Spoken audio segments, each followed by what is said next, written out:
after those realizations, it's not the kingdom and it's not asceticism. It is the middle way. And this is what Buddha taught. This is what he tries to transfer to us. It's the middle way. But in order for him to become the Buddha, to discover the middle way, he himself, in the way how the story is told, first he needs to have it, to realize, I don't need it. Then he went to the other side and tried out the other extreme. But that was also not it. It's something else. It's not everything, it's not nothing. It's something else. And it's really nice to discover this in your own life.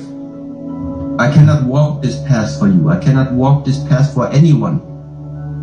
What I'm just trying to share is this knowledge already is out there.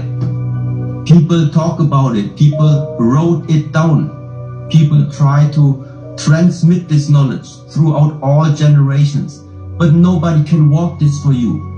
If you don't take the decision to look deeper into these scriptures, to look deeper into these teachings, to finally discover what is in your hands, well, it's your life.